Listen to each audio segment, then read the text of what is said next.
truly, by visualizing it's time now, because the planet is ready. Never has there been a time like this, where if you could take a vote of all human beings, they could stick up their hand and say, this is where we're going to demand peace. And all that isn't, we will vanquish. We want peace, you will say. And that is the order of the day. And you come along and start to activate that 24th pair. And that's going to make a difference, dear ones. That's who you are. That's the information of today. That's perhaps the most profound message that I've given so far to Lightworkers, to those of you who need to hear it. That's why you came. Are you getting this? I'm so in love with you, because the key for the future is you. I'm crying in love with humanity. And so it is.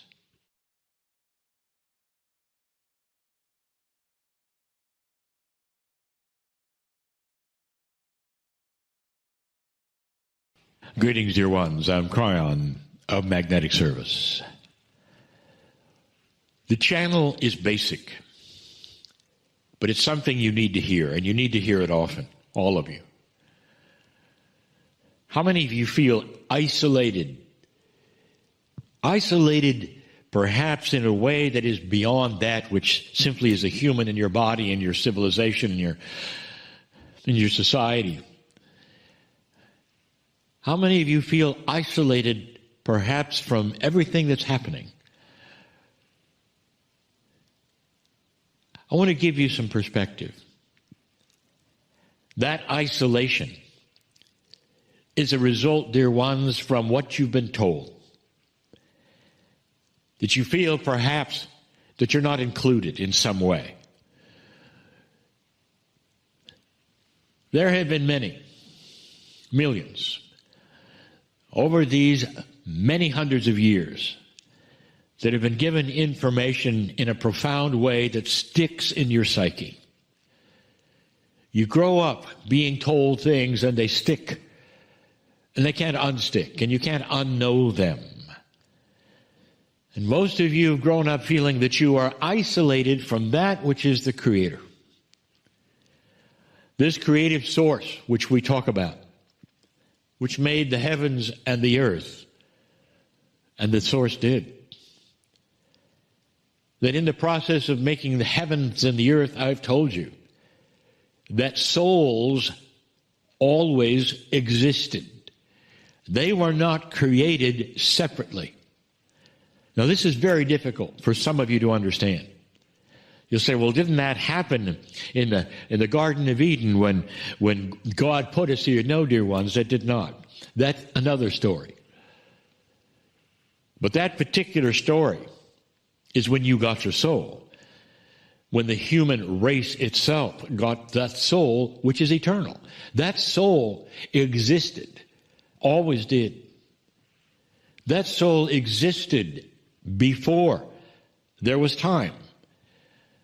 If I said it always was and always will be, you have trouble with that, just in general.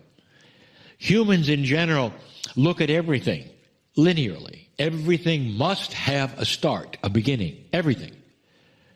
And everything that you look at is as simple as a piece of string. It has a beginning and an end. It has to. And the string has a length. It has to. That's the 3D of you. But if we say to you, in a multidimensional world, when you speak of the things of God, that there is no beginning, how does that make you feel? You'll say, well, I can't really get a grasp on that. You're right, you cannot.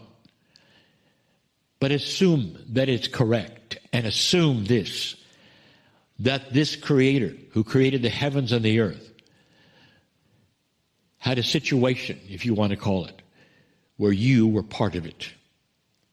You were there at the soul level. What if souls were part of God?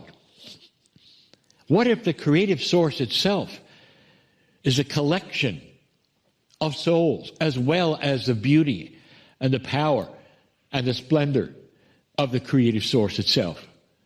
What if it's a system of love that's always been? If you're feeling isolated or perhaps small, or you think that there's a separation between you and God, I want to put this in perspective. I'm going to give you a truth now that is beyond anything that you were ever given by any doctrine on the planet. Are you ready? When things were void and there was no universe, and God created that which was the universe, and God created that which is the galaxies and all the parts, and the incredible amount of time that it took, and when God created your sun, and then when God created your earth, in the Genesis area that you read about and you think about, what I want to tell you is you were there. All of you were there. And you watched it. You saw the majesty of it, the beauty of it. You saw the earth being molded for you. You knew that you would come into this place with a test of light and dark. You knew what you would go through. But more than that, you saw it going on all through the galaxies, all through this one. And long before this earth was ready for you, you were participating in that, many of you, in other planets, in other areas. How does that make you feel? I want to tell you how big you are. Enormous. And I don't mean your size. I mean your lineage, your history, your beauty, your splendor. Your soul is magnificent, and so are you. And so all of these things, you were there. The story of the Garden of Eden, of Adam and Eve, is a metaphor, dear ones. It's not that far off. That scripture has some actual meaning and truth, because so many times the ancient scriptures, no matter where they are, of the beginnings of things, have elements of truth to them that stick. But most of them are metaphoric. And so when you hear about that, which is the Garden of Eden, that's the planet, of course. You hear about Adam and Eve, that's all men and all women, of course. That's the metaphor.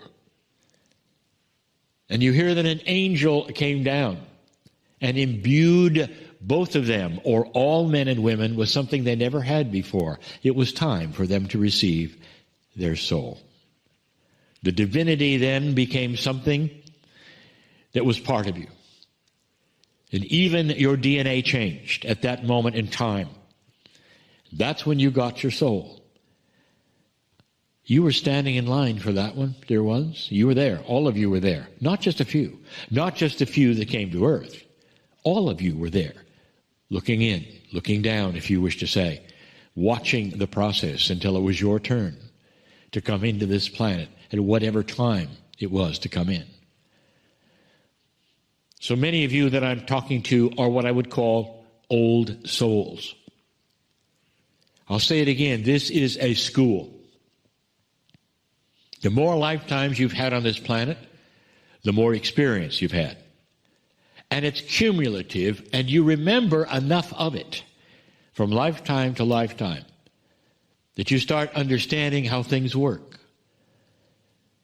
One of the things that carries over from life to life is your spirituality.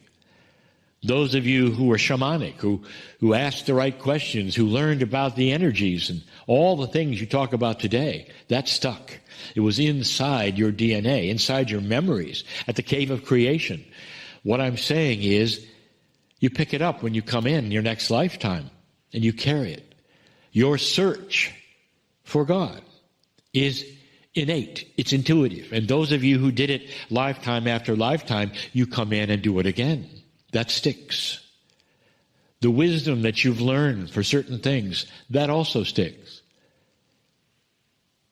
Dear ones, we've told you some amazing differences in this new energy, especially what you carry in with you, and one of them is a new tool. that those who will come in now and those of you leaving and coming in again will never have to learn the things you've learned this lifetime in any form.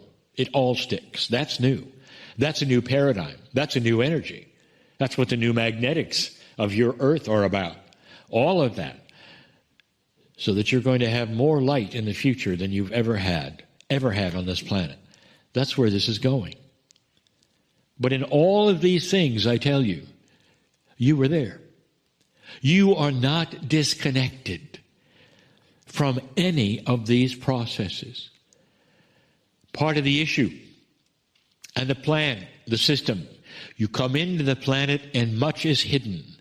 We have even given many channels about the hidden things, if you recall. And part of that is who you are. But I'm here to tell you who you are. The magnificence goes beyond anything you can imagine. I'm telling you. You saw it all. You saw it all. You are ageless. When you leave this place and go back to that soul level, you will continue forever. There is no end to your existence. There was no beginning at the soul level. And that soul level is becoming more and more available for you to touch. Over a year ago, I told my partner to create the circle of 12, the beginning of touching your soul. And that within that, there could be miraculous healing of all kinds. Healings of the fear, perhaps, that you have today, of the uncertainty. Not just of your body. To have peace where there is no peace, that is a major healing, dear ones. To have joy when you haven't had joy, no reason to have joy, that's a major healing. It's not just corporeal things. It's about you realizing your profundity on the planet. You were there. You were all there.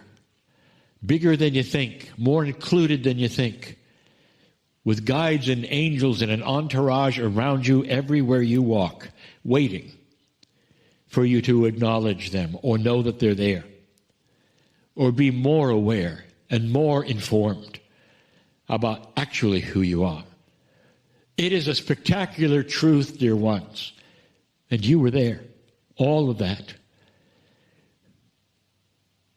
How can you be more aware of this, you might say? How can I feel more included, you might say?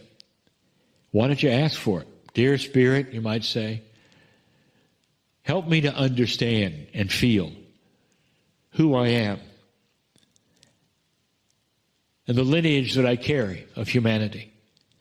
Help me to have peace over these things and know that I'm included and loved dearly. Help me to feel the entourage with me all the time and relax over the things that I am not relaxing about. Help me to understand my eternalness and the light that I carry for the earth. That's a good place to start. You're asking for things that are willingly going to be given to you. We've been waiting for a lot of you to ask. And that's the truth of the day.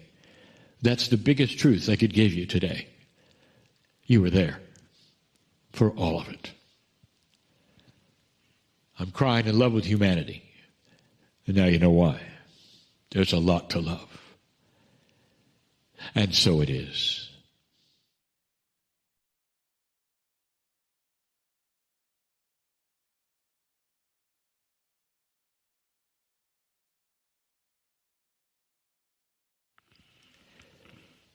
Greetings, dear ones. I am Kryon of Magnetic Service. I would like you to continue that feeling just presented to you. Those who have followed the work of Kryon know that the channels that I give you are all given in love.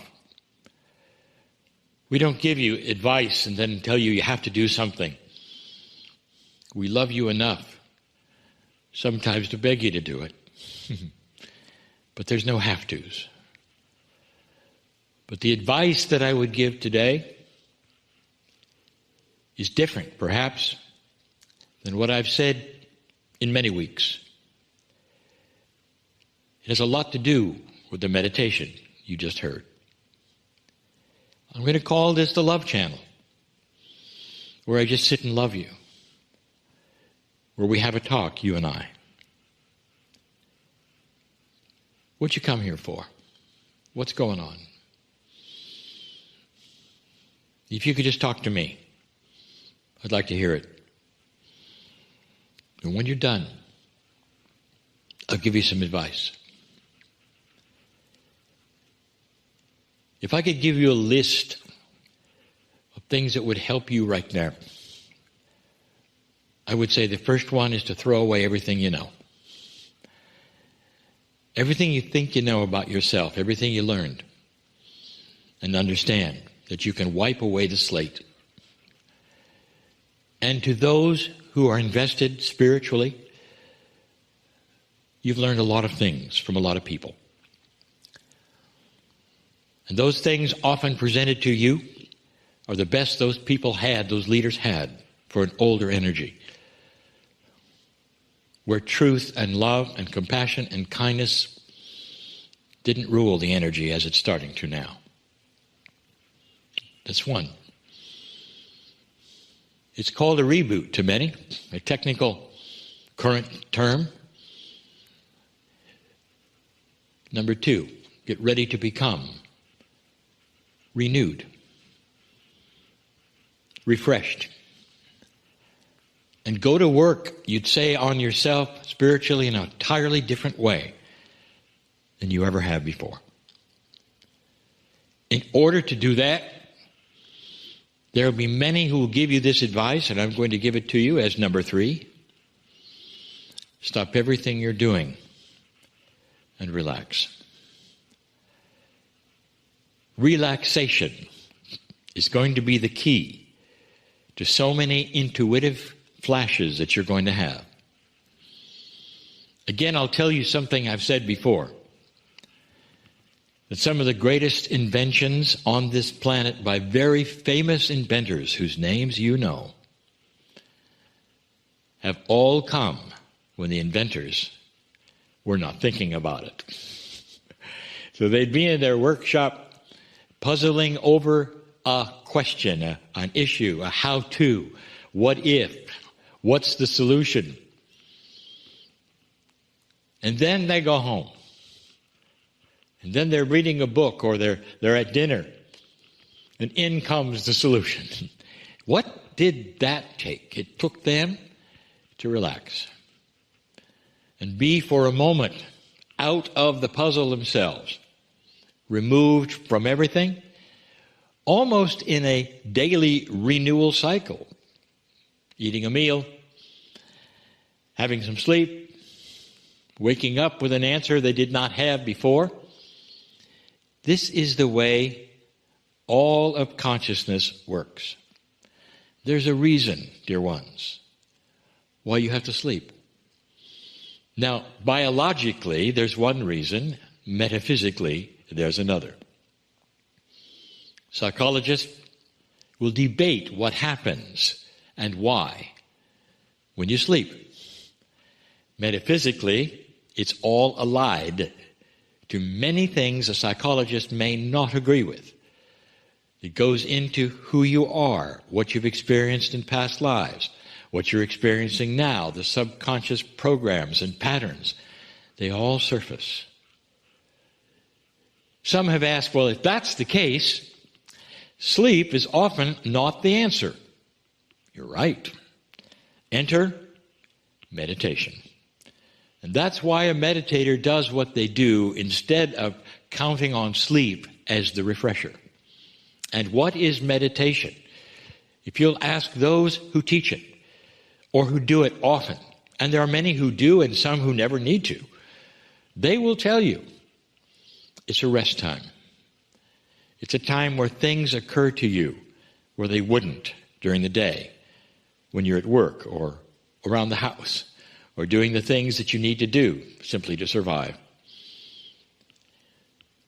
Have you ever heard somebody say, well, I was cleaning the house and all these things came to me? The syllabus of my next teaching, and all I was doing was washing a window. And you'd say, well, how does that work? It works in the same way. So that number 3, which is to relax, can be anything. But I'll tell you what happens when you relax. Whether you call it meditation or you decide to sit there, drop into your heart when it's quiet around you. Outside is wonderful in case you can and there's no sounds to distract you. If not, inside is fine. There's no rule on how to relax except to find that best place and time for you so that you're not distracted and you can go to this super place, if you want to call it. When they say drop into your heart, this actually means you find an energy that flows within you that's loving and peaceful and safe. I created the Circle of 12 for that. Some of you recognize it. How many of you realize that when you cross the bridge, that's what we're doing? You relax. Now in the Circle of 12, there's also teaching. There are those you meet. There are tables and chairs and theaters and all these things that we presented to you. But right now, I am telling you that these things that I am giving you are critical and easy, truly. It's not relearning any kind of a protocol. It's not having to start over and have to then go through some things that are difficult or to memorize. It's just the opposite.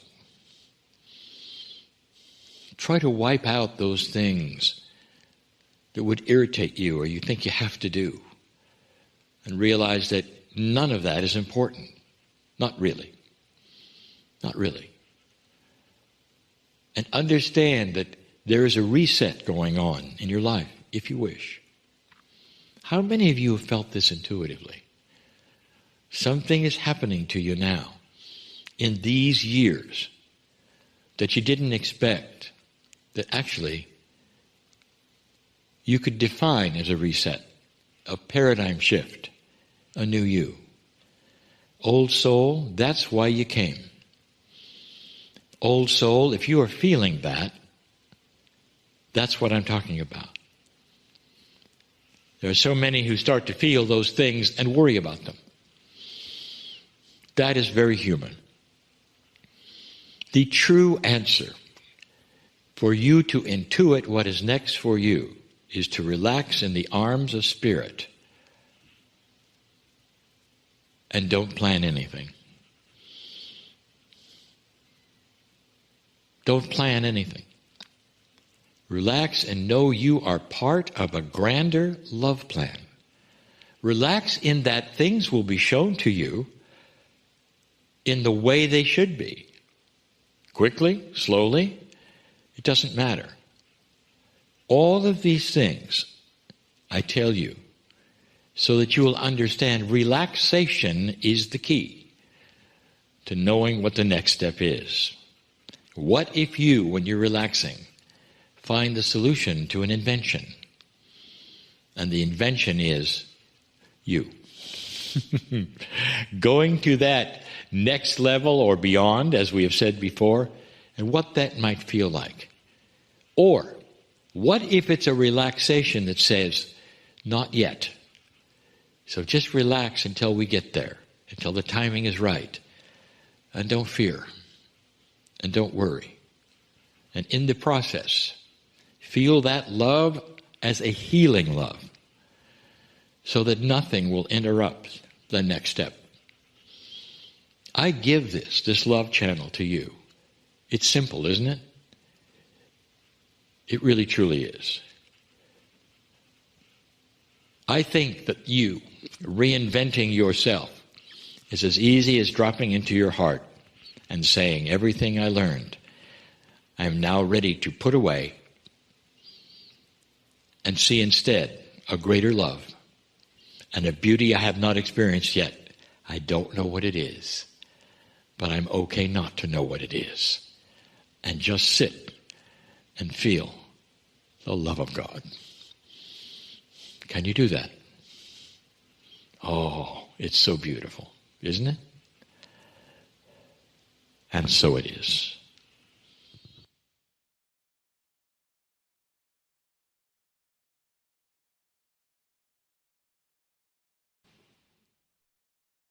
Greetings, dear ones. I am Kryon of Magnetic Service. Difficult it is for me to express to you what it is to love a human being from the other side of the veil. We don't see you in your skin, dear ones. We've said before, we see your complete, magnificent soul. We see all of your lives. We see the purpose, we see the purposes that you have come for, what you're going through, your requests, your struggles. And much of this that we see is due to something that you have created called the veil. Now, here is a channeling that we have given many times before, but not to this group and not this way.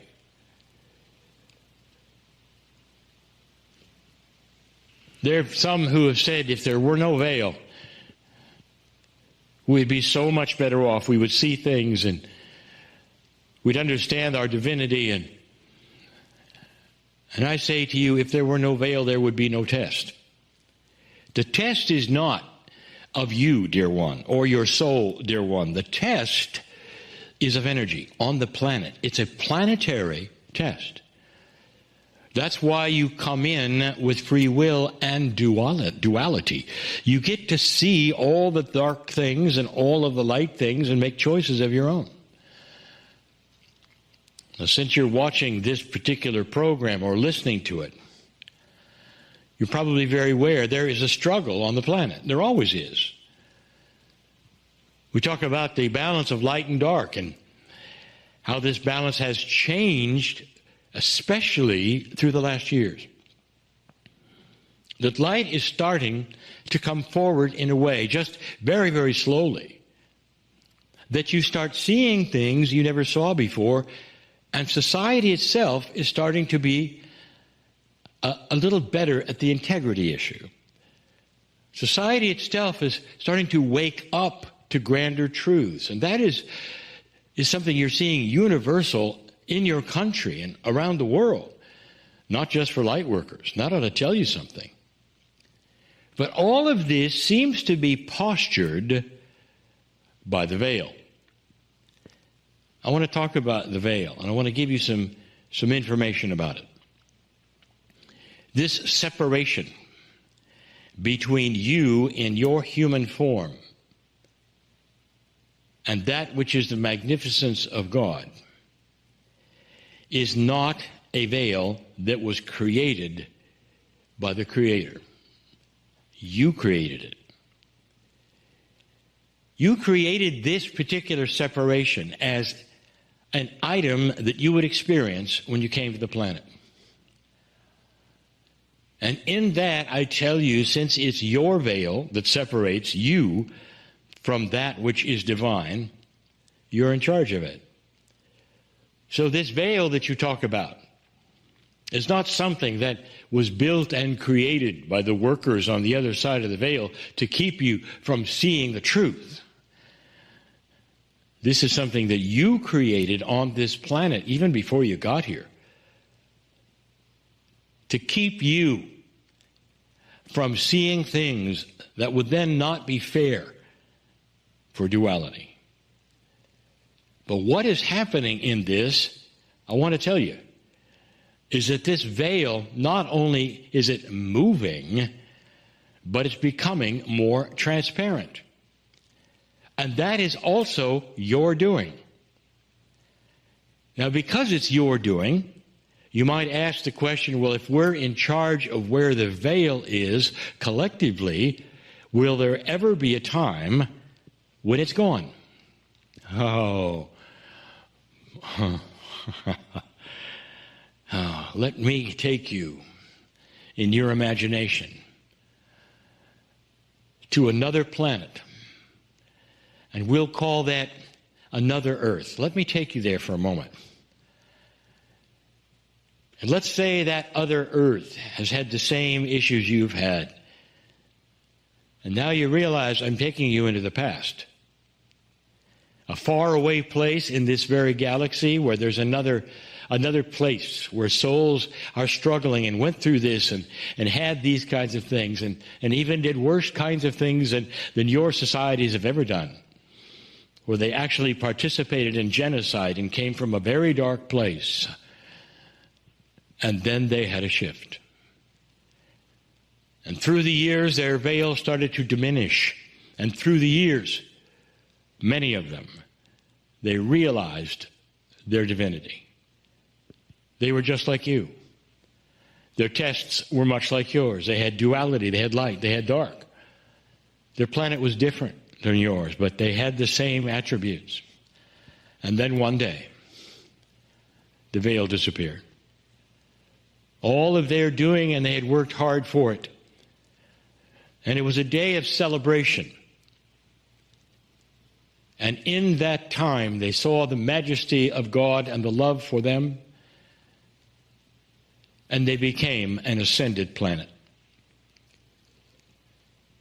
That is what can happen. Some of them come here, dear ones. And when they do, you don't see another humanoid, you see an angel. Having no idea. You say, well, here's this beautiful creature from heaven, and here it comes to give us advice. And what if it wasn't at all? What if it was an ascended being from a planet who had gone through what you're going through, coming here to love you and give you advice and help you out? Almost the entire world believes in angels. They seem to come to you in every culture. They seem to be historic and they seem to be legendary. What if they had come from some other place? Dear ones, there's something else to tell you. If you want to know where souls come from, for instance, right now you've got all of these souls on the planet and they keep increasing. Where do they come from? What did they do before they got to Earth? And I will tell you, some of them have come from these other places to do it all again. But when it's that kind of a soul, they come in knowing what is possible. And in that, it's in their DNA, it's in their psyche. They're positive about the future, and they've been through it before. And they're the ones who will start to be the old souls quickest because they've seen it. They're light workers. And maybe some of them are you. The veil moves, and it has moved. It's moved closer to you. And that means it's thinner. As that love of spirit comes closer to you, and that veil comes closer to you, you see beyond it easier. You start to see it for what it is. A man-made, human-made separation between that which is human and that which is the creative source. Every circle of 12, we cross the bridge. That bridge, dear ones, that mist, dear ones, is the veil. So I've identified it for you. And when you cross it yet today, I want you to remember that. You cross into a place that's perfect. A place called your soul. A place that's legendary, with past lives from all over this galaxy, not just here on Earth. The many yous, dear ones, are there, and we have spoken of these things before. So truly, in the circle of 12, we are teaching you to move across the veil, to be comfortable with what you see, to take back helpers, to integrate them into your lives. And in that, you are being prepared for what is going to happen on this earth someday, when that's going to be common sense to almost every human. They'll start understanding that there is a goal. And perhaps it's an integrity goal or a compassion goal or a love goal. But these are the goals that start to replace some of the other things that they thought created a good life. And there will be the understanding that the more that you can take from the other side of the veil and apply it to yourself, the more grand you become, the longer you live, and the easier it'll be for the healing you desire. So the channel is about the veil, but really it's about your relationship to the creative source. How close do you want to be? Are there some of you who would like to take the veil and paste it upon you to such a degree that you don't feel a separation? There are those who do that, and that's called mastery. And then there really truly is no veil for them, and they don't disappear in a flash or go into the skies or the heavens. They just become a human being that you'd like to be with. Loving, compassionate, a new super soul, perhaps you might say. One who leads the way and truly understands the love of Spirit, the love of God, for all that it is, without the doctrines or the rules that you're used to. One who would stand in front of you and invite you to come and just be with them, where they'll listen to you as you pour out perhaps your troubles, and they will love you all the time that you're talking. These are the kinds of people that you're going to meet and are going to be part of your society. It's guaranteed, because they're ones, this has happened before. This is not the first time I have seen this. This is why I'm on earth. This is why I came in 1989. When we could see this planet moving in a direction, and we celebrated it because we saw the potentials of what was to come. Blessed are those on this planet now, especially those who understand that they have such control over their own lives, their own divinity, their own joy factor. May they infiltrate the darkness in a way that the darkness will disappear and there'll be a quickening of love on the planet. I'm crying in love with humanity. And so it is.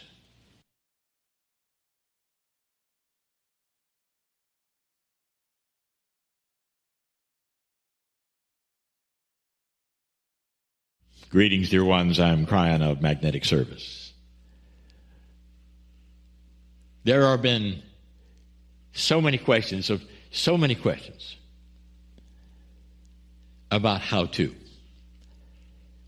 But the one that even was covered this day by my partner, how do you know? How does intuition work? How does the field work? I gave a channel some months ago that I'm now going to repeat in an abbreviated form for you. And it contains a metaphor, which is the best kind of explanation for some of you. When we talk about, how do you know? We have spoken of the field many, many times. That when you sense the field around you, you're actually sensing everything that is happening at the moment. It exists in that form. You might say it's a soup of consciousness, which is energy on the planet, which doesn't necessarily tell the future to you, although some things are there which might point to it. It's basically what's happening now. think of it as all the thoughts of all the humanity, and that somehow the ones that perhaps would pertain to you, your life, your family, are also available through intuition. The reason? So that you'll be able to move left or move right and perhaps dodge the obstacles that might be in front of you. Those obstacles and the things that perhaps would be pitfalls to you. Did you know that there's intuition that will push you out of the way of them? We have told you before that a light worker does not have to depend on luck, ever. Because you have the ability to change your reality by sensing the field. Those who have been doing this for years have friends who will say to them, "Boy, are you lucky." Luck has nothing to do with it. It is you tuning in. The question today, there is so much out there. How do you know? What works, what doesn't, what's right for you? My partner, he explained a portion of it. Let me give you the full story. There are those who don't like this, who don't like the idea that you're going to trust something completely and totally invisible. You'd rather have a person in front of you giving you advice because they're wise old souls, and they may actually have wonderful advice, but they're not connected to the field like you are. They are connected to the field for them. You have the ability to read for you which direction to go. Both reality direction, that is, you pick yourself up and go left or right, also decisions you might make, directions in your life. Isn't this the crux of almost everything? Should I or should I not? I have equated all of this to something that some of you are very, very familiar with. Something on the planet that you deal with and have been dealt with forever. I want to point to those who sail the oceans. Not just those who sail the oceans, but the ones from the past who had a path that was the only path they had. In other words, their survival was how well they could sail. It wasn't something they did on the weekends. It wasn't for fun. It was in enormous ships that carried not only themselves but others that they were in charge of and responsible for. Cargoes that had to make it to a certain place. And they had to read the wind. So we're going to use the metaphor of the wind as the field. A sailor has some very interesting choices and some difficult kinds of things to do. Let's say that he wants to go straight ahead. And straight ahead is where the port is that he needs to be. He takes all of his measurements, he's got his compass, he kind of knows where he's going. In fact, there's no question of what he's supposed to do. But he needs wind to get him there. Now, in an ideal world, he would simply set his rudder for that port, set the sails at the right angle to catch the wind, and sail right in. But it didn't ever work that way, because the winds, they seem to shift around a lot. Sometimes the winds would come from a direction that was really quite far away from where he wanted to go. Now, what do you do there? And so he had figured it out. Sailors know. They go in whatever direction the wind is, and they tack. And they come about, and they sail in the other direction. So they may zigzag and zigzag because the wind isn't blowing the right direction at all for their goal. Are you getting this? So the first thing the sailor has to do with this invisible force is to sense which direction he has to move in order to tack.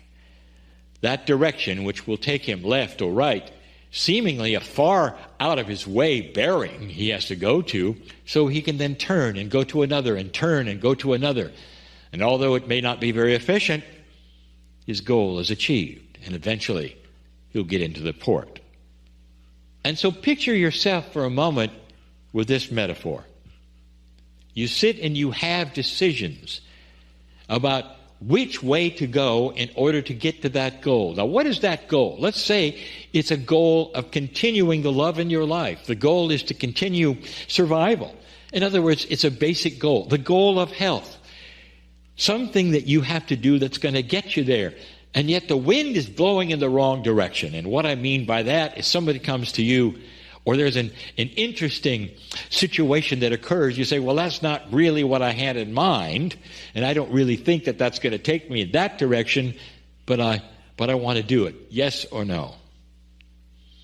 And then you get the intuition flash, that invisible force that the sailor knows. He even reads the patterns on the water in order to know which direction the wind may come from eventually, when to tack. All of that is invisible. Dear Spirit, you might say, show me which way the wind is blowing, so that I will know what direction to go. And I will know, dear Spirit, that if it seems incorrect or wrong, I will dismiss that because I don't know what's in the field. You see, if I were to go straight ahead, and that thing that might achieve my goal of what I think I want to do, it might put me in a hole. It might put me in a place where something might happen. And so therefore, I will tack. I will go another direction for a while, and then I may turn and go another direction for a while. And these directions won't be the ones that I have thought of. They'll be the ones that the wind pushes me to. Dear Spirit, you might say, allow me to be pushed to those places I don't understand that will give me the health or the love or the things that truly are my goal. There was one or two, perhaps, even this day, who said, how do I find joy? Did you know there truly is an avenue for you? Perhaps it's in the things that you may do you're not doing now that are life-changing. Perhaps it's people you will meet, instructors sometimes, partners sometimes, a business sometimes, who will enrich your life, make you laugh, give you things, so that finding joy won't be difficult. Even in heartbreak, dear ones, joy is there. I want to tell you something. This invisible wind, I'll call it your team, and you may have heard this before in the Circle of 12, especially this month. It's your team, those guys, those angels, whatever you want to call them, who are always with you. They're the ones who are blowing the wind. As they say, follow this, follow that. Do you allow it? Or do you keep your eyes on what you think it's supposed to be? It's about you being open to going a direction that you didn't expect, that may very well then take you another direction and another direction. Just like the sailor knows intuitively he or she must do in order to reach the goal. Longer life, joy, health. Without going through the pitfalls or the holes that you might fall in, or the wrong scenarios being presented so that you have to get out of them, or heartbreak. All of these things are in the field, dear ones. All of these things are avoidable if you pay attention to which way the wind is blowing. These are metaphors that I'm asking you to translate into action for you. And the way truly is allowance of these things in your life. Dear Spirit, calm me down a bit, so I will allow for things I don't expect. And then when they happen, I'll understand, oh, and I'll follow that direction for a while, and perhaps change it for a while. But all of these things I will trust. They're the field, they're the wind, blowing in the directions to take me exactly where I should go. I give you these things in love. I'm crying in love with you, in love with the planet, in love with the humanity that is on it, because there are so many good things about to occur. Truly, things are better than they seem in so many ways. It is time to claim your magnificence and find your joy, all doable. And so it is.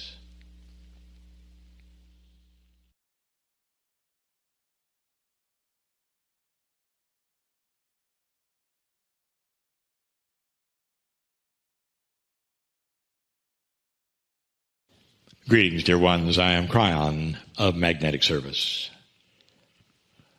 What a treat it always is to come before those, especially for the first time. The messages I have are always those given in love. You might say that the intention of this entire process that you're watching right now is the intention of love, so that it might break through a barrier, if there was one, that you might have, that says that these things perhaps are different than you thought they would be, or that there's an agenda there. The agenda, dear ones, is light. That you might see things you did not see before. That you might suddenly be able to enjoy something that you thought was elusive. Maybe the feeling of health, of well-being, of being joyful in your life, no matter what is happening. Knowing that almost everything you see before you is something that you can work with, that you can change, that you can improve.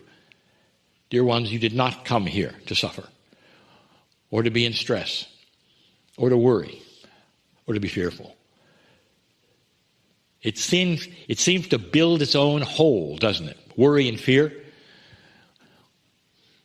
It seems to make the hole you're in deeper. Well, just the opposite of that. If you can train that which is your countenance to look at no matter what it is and be thankful for what you have, you start a process where the hole starts filling in and the worry and the fear drop away and solutions starts to appear instead. I have another story of woe. Now, this is a parable, and woe is often the character in the parables that we have given in the past for 30 years. Woe is not a man or a woman, but we make him a man at the moment because it's easier to talk about a person in a story when there's a gender involved. Woe, he is actually a woman. You can see where this is going. So woe has no gender, but again, for this story, woe is a he. Woe knows about himself to the extent, as he sits there in his life, that he needs to go to that higher level. And in metaphoric terms, even woe knows that he needs to go to the second floor. He's tired of the first floor. Everywhere he goes, he is told that ascension of consciousness is possible, and that the way of it is through intent. Now, this may sound like we're continuing the answer to what does the saying of Kryon mean, and we are, and this is the parable that goes around it. Woe is frustrated because nothing is working. He doesn't know where to start. He sits and says, "Dear Spirit, get me to that second level. I'm sitting here and I'm tired of the first level, and I've been told that I can have so many things if I'm more aware on the second floor. But I can't have that awareness if I'm stuck to the first floor. Not only that, I've got something in my life I've had for some time Dear Spirit, it's about my boss at work. You know I'm not supposed to sit here and be abused by this boss. That's not why I'm here. Over and over, I've been told that I'm not here to suffer this. So I want there's just only two things. I want to be able to go to floor number 2, and I want the boss to go away.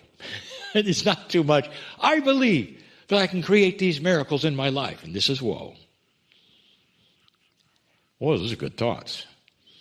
Woe is actually on the right track. Then woe has a guide walk in. Oh, he's always wanted a guide. Now, actually, his guide is multiple guides, but being a singular guy, woe kind of likes one person giving one kind of advice. It's a one-on-one, and that's what he expects, and that's what he has. And in walks his guide in a dream.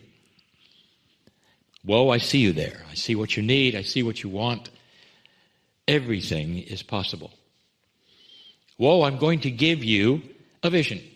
And I want you to repeat this vision every time you have intent. And here's the vision. Woe, I want you to be a camera watching other people do this. And in order to go to where you want to go, you've got to get on the elevator. Do you like it so far? So in the vision, woe watches individual after individual, many of them women, and there's some men there, and it doesn't matter. And they go up to the elevator, and he sees them press the up button, and it illuminates, just like it should. And then they speak their truth, and they give intention for what they want. And he listens, but it's not that important because their intention is not his intention. So whatever they say is whatever they say. And then the door opens, and they get in, and it closes. And that's it. And he says to the guide, you mean it's that simple? And the guide says, kind of. Well, I want you to go to that elevator in your mind, and I want you to practice it. And the guide then disappears. So the next night, woe goes into that vision. He sits and he puts his hand on his heart and he says, I'm into that vision now. He sees the elevator and there it is. It's just for him. And he said, could it really be this simple? Well, the answer truly is yes. We have told you, Spirit listens to intent given in love. And he goes up to the elevator and he pushes the button and it illuminates. And he says, Dear Spirit, get me to the second floor and get rid of the boss. Give it in love, Spirit. This is what I want. In love, Spirit, do this. And he's so happy that he now knows how it's done. And he sits and the door does not open.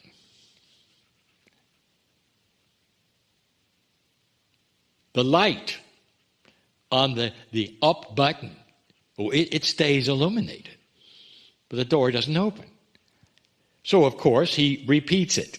Now, this is very common, dear ones. You do this all the time. Seeing, perhaps, that God didn't hear well. And so you have to repeat it. Well, maybe God wasn't listening. He was doing something else at the moment. Dear Spirit, get me to the second floor and please do something that would eliminate my boss. Thank you, Spirit, for I know this is going to happen.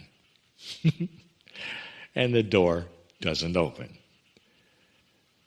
Woe comes back from this vision. Of course he's disappointed. Was the guide wrong? Did I perhaps invent all of this? Was the guide a real thing, or was it just a dream and it was just me pretending I was getting advice? And of course that's what everyone seems to do with intuition. You doubt it. The guide comes back in the next night and says, Woe, did you do as I asked? And Woe says, of course I did. I went to the elevator. I pressed the button. The light illuminated. I asked for what I wanted, and nothing happened. And the guide said, well, Woe, did you really ask for what you wanted, or did you specify what you think you wanted? And Woe said, well, what's the difference? I need these things. I'm asking for these things. And the guy said, but you limited yourself. Woe. Think about it. What could you do, perhaps, to change how you ask it. It will get you the same thing or more. Try again, Woe. Woe thought about this for an entire day. He came home from work, having to suffer the boss again, and went into the vision again. There he was. There's the elevator. Went to the elevator, pressed the button. The light comes on. Now he's carefuler, more careful. And he says, "Dear Spirit, get me to any floor that will work for me. Dear Spirit, about my boss, whatever is correct for me." Instantly, the door opened. And Woe got in. Whoa, he said. That was his name, Woe. The door shuts. He's in the elevator alone. And he noticed there were no buttons on the elevator, like you'd expect with many floors. There was only one button. His name was on it. Woe. And he pressed it.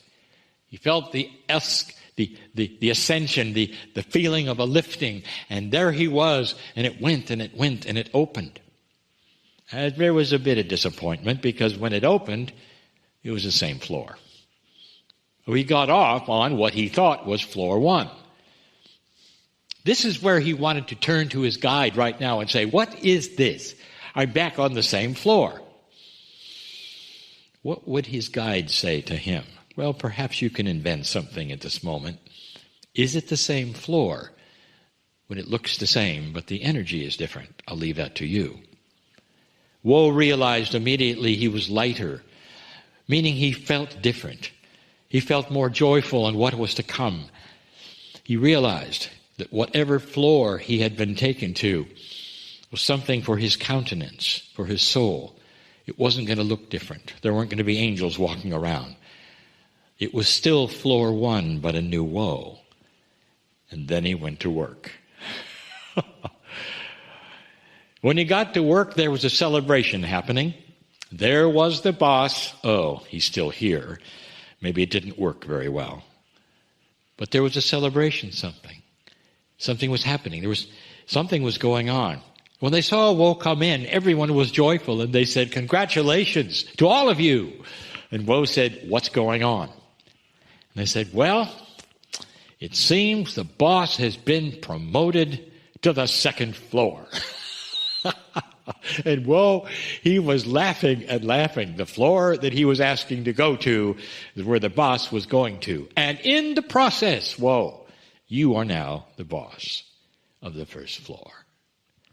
Are you getting this, dear ones? Spirit knows what works for you.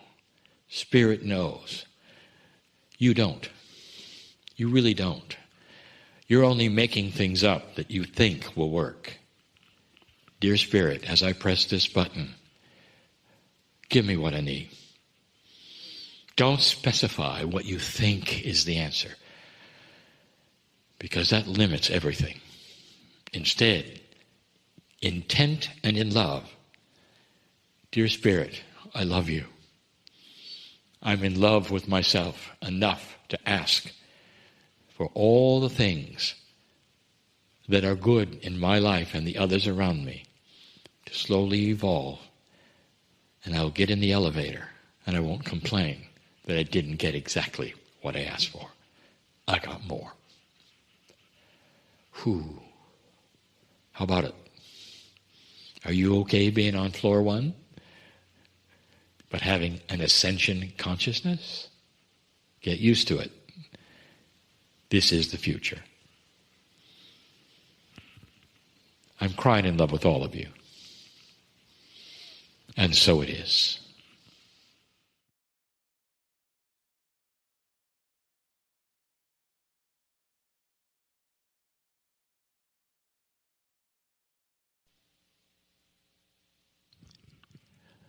Greetings, dear ones. I am Kryon of Magnetic Service. The channelings this month in these programs is about timing. So many questions, personally for you, the earth, especially of what is going on right now on the planet, the surprise of war. These things, dear ones, come about in cycles. But the one I want to talk about right now is that which is you. What is the cycle that we have given you over and over for 32 years to look forward to? We called it the precession of the equinoxes. The ancients actually identified it as a time of change. The Mayans called it a new creation cycle. Other indigenous had many other names, but they all said the same. Things would change. Opportunities for change would be there. They watched the stars. They saw the energy that it might create. They actually channeled the messages, and they were accurate. And it's so true. You are in the shift at the moment, and we have taught that for all of these years. More years than not, we told you it was coming, and now it's here. What is the timing of this in reference to you and your soul? Last week, we discussed something in the circle of 12, and we had you standing ready to come here, and we called it the wind of birth.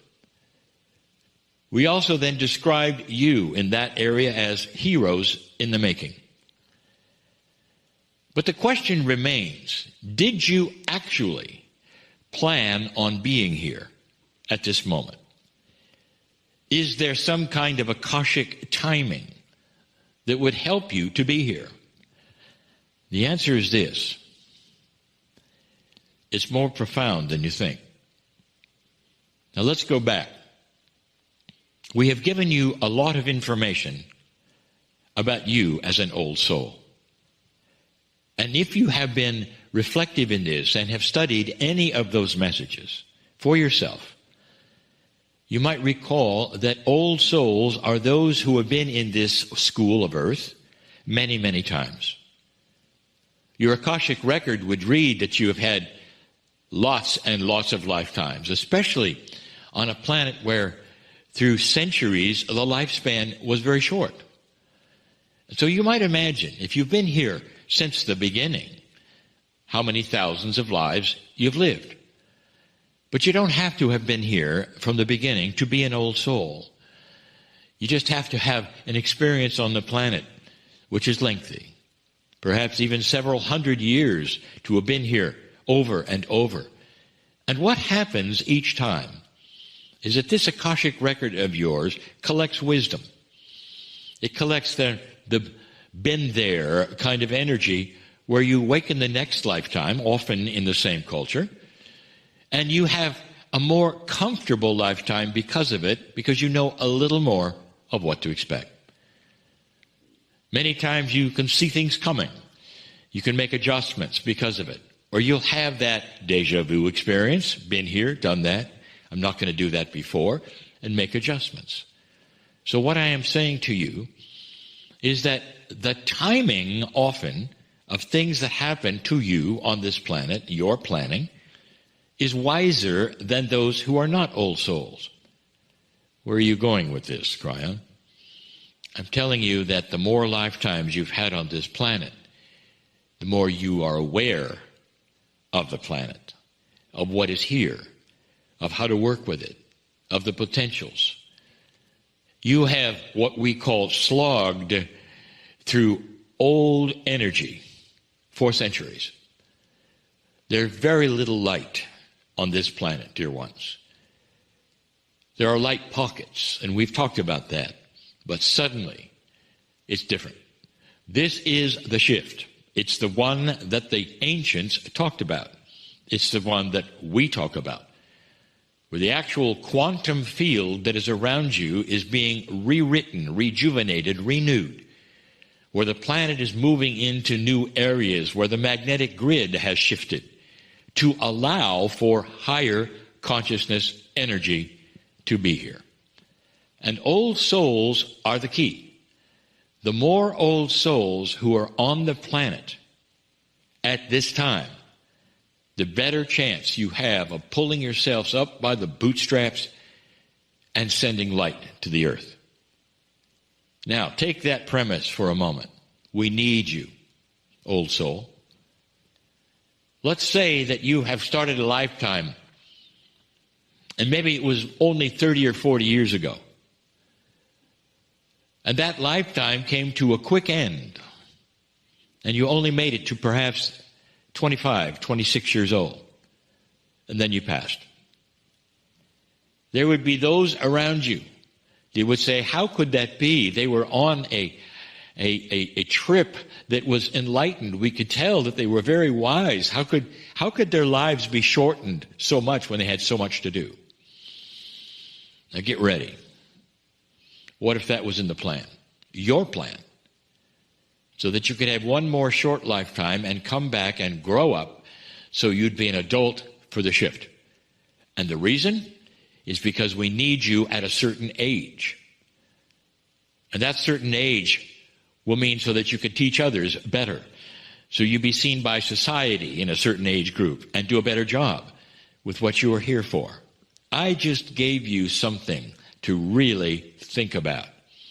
Reasoning behind early death, where we need the old soul, or you see it as a need for you to terminate the current lifetime, come back fresh, young, filled with the energy that you need to save this planet and send it light that you would not have had you not passed. Did you get that? Timing. Here's the statement today about timing. You are here on purpose now. You planned it at the age you are, doing what you're doing. This has all been in what we would call the plan that you set here. And the plan isn't for your life. The plan was for your lives. On the other side of the veil, you have the mind of God. You can see the wisdom. You can even understand and weigh the grief of others when you passed early against what you might do when you return. The lights that you might carry, that you didn't carry or had a hard time carrying when you were here in the last lifetime that terminated early, you would pick up completely with the wisdom and make a far grander impact right now on this planet during this shift than you could otherwise. Let me tell you something to think about and ponder. Many of you have done that. Many of you. So that you would arrive at the right time, at the right place, in the right culture, to be here right now, to send compassion and light to this planet so that it will do things it never would have done in the old energy, and you're seeing some of them. The reactions, perhaps, to the dark energy that shows its head right now, shows itself right now. What's the world's reaction to what's going on right this moment? Have you ever seen anything like that before? And the answer is no. Do you think that the darker energies are surprised? And the answer is yes. But they will struggle and fight and push against the light for a very long time. Your light will win. And we've told you this. You've already seen a piece of this happen. We've also told you 2 steps forward, 1 step back. But here it is, so you can see what happens when the darkness starts to push against something it never expected. A time when the earth would not be dark. A time when light would start to occur and wisdom, compassion, and kindness would start to be part of a love agenda, I'll call it, that this planet is bound for, is awakening to. Timing? You are not here by accident. And if you think you are, I want you to give it a second thought. You're here by design, and you're not here to suffer. You're here to be healthy, and that is why I ask for this program to exist and continue existing, so that you will be able to hear so many human beings that are invested in you and your health, to helping you, to healing you, So many different methods, so many different ways, because there are so many of you who have different methods and different ways and different minds. You're not here by accident. You planned this.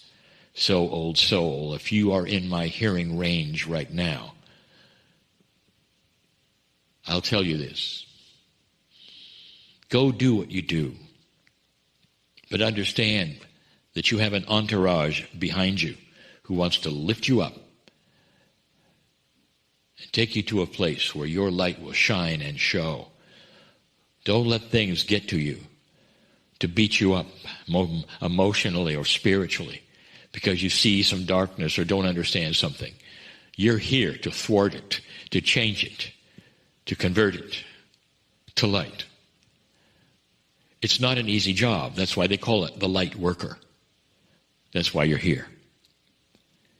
But if I ask you to get going on it, in all love, understand you are dearly loved, each one of you, here on purpose for the salvation of the consciousness of this planet. And so it is.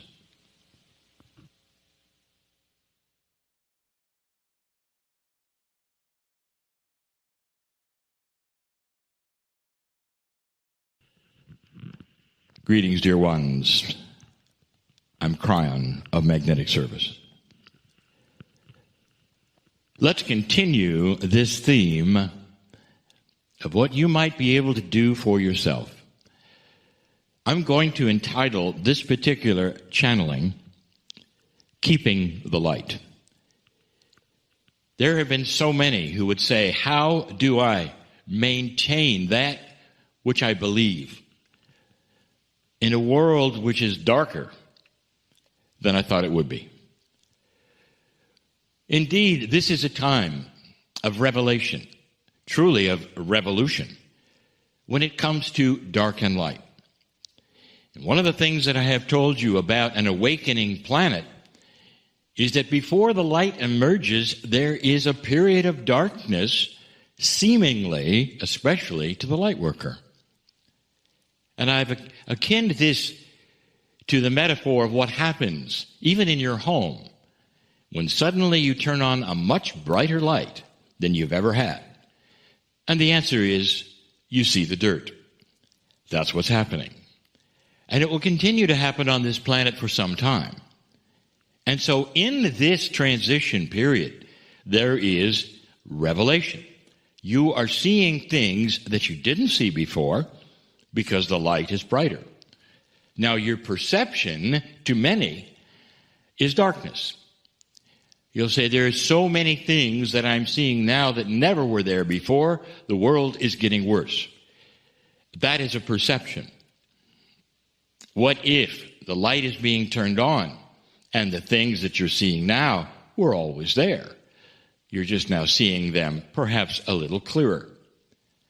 So the question remains, how do I hold my light when this is happening on the planet? Or is happening perhaps even in my house, where the light is turning on and brighter and you're starting to see things you didn't see before, perhaps even within yourself. So keeping the light is actually a good question. Is there a way for you to maintain that which you know is a loving attitude? The awareness that you have of a greater source, the awareness you might have of love for you. And all of these things seem to be diminishable with life. You get beat up a little, they say. With life, we're very aware. Let me tell you something that we have said before to every single human old soul that listens to me right now. You are not here by accident. Truly. And I mean that right now in this lifetime. On the planet going through what it's going through, you planned this. And as an old soul, you really planned this. And that is to say that you've gone through enough incarnations, and you've gone through enough lifetimes, and you've experienced enough things, so that you are actually far more ready for this than you think. And that's why you're here. You might say you are the graduates of energy. You've seen so many things before that this is just another one. And here you go again. But now it's different. This new energy, this new normal. Are there any steps that you could take on a regular basis?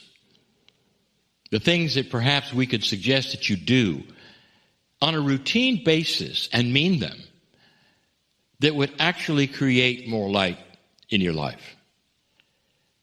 The answer is yes. And all the facilitators who work with humans know this.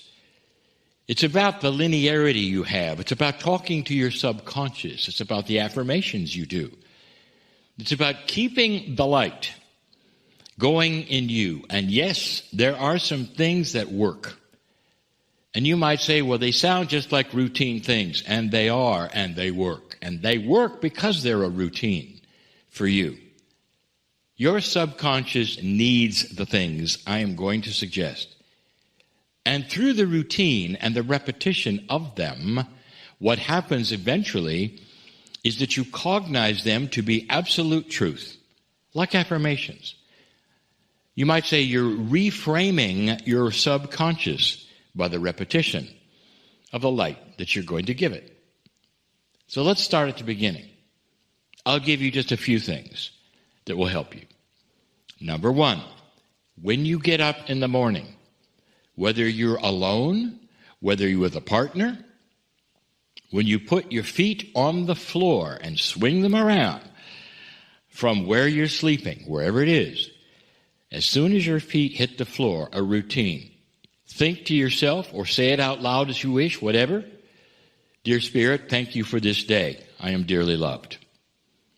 What this says is you're thankful and you're expecting good things that day. Now that is an attitude that often is not there when you swing your feet around and put them on the floor.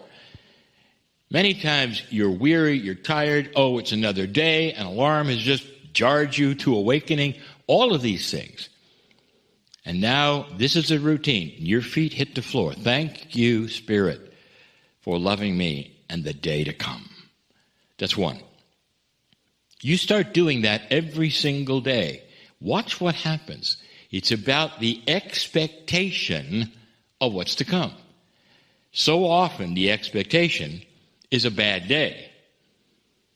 Some have actually verbalized, it's another one. Here it is again. And that verbalization, by the way, tells the universe, you're probably going to have a bad day. Because that's what you're verbalizing. You must enjoy it. Again, you attract what you think. You attract what you say.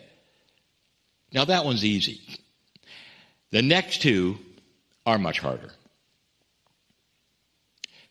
Number two, find something you can do during the day which carries compassionate action. Now, compassionate action is when you see something or someone or situation and stop for a moment and send your energy thoughts to it. Energy is action. Energy is energy. Thoughts are energy. You can quote me on that. Energy is energy.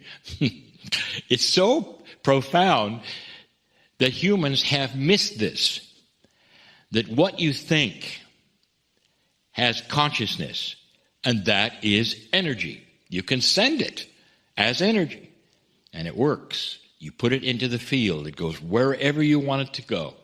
If you do it in groups, it's even stronger. So, dear ones, I tell you, compassionate action. Find something, someone you either know or do not to send energy to. Now, here is what happens. And we have told you this before. There is another thing that develops when you do this. And that is a healing that comes back to you. Now, I say this again, and because I said energy is energy, I said energy twice because in energy, it's always a pair. In physics, everything happens in pairs. There is a plus and a minus, almost like a magnet on all energy, on all physics. There's two sides to the story. So when you send compassionate action, that's the one side. What happens next is two things. Number one, the persons or people or one person or individuals that you send it to receive it. Now that's their reception. Now you say that's one of the energies for them. But you also have another one. Something comes back at you. Your subconscious, your body, it knows what you're doing. And you feel better. Some of you, this is a healing experience. To send compassion and love and healing to another starts to heal yourself. That is, I'll call it the physics of consciousness. How do you like that so far? Is that too technical for any of you? When you send compassion, you receive something back. I'll tell you that someday there will be a formula for it, because there'll be a recognition of the physics of consciousness, measurable, even the polarity of it and what happens to those who receive it. That is how profound this is for you to do. That's number two. Number three, it's hard. I've saved the hardest one for last. Some part of the day, you must find some way to laugh. And I don't mean pretend to. There's got to be something that's funny. And if you don't have anything that's joyful and funny in your home, in your life, in your work, then go find it. There are things that have made you laugh in the past. Go find it. It's a funny drawing. It's a cartoon. It's a joke. It's something perhaps on your media.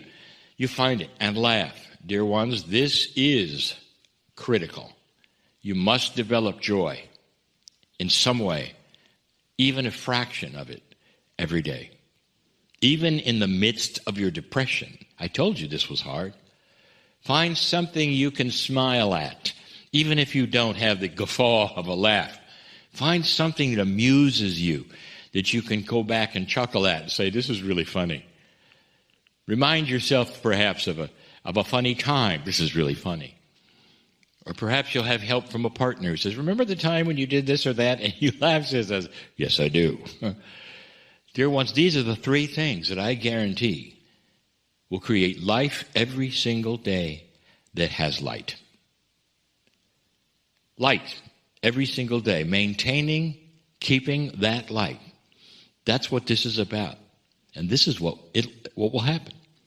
Now, I didn't even mention the...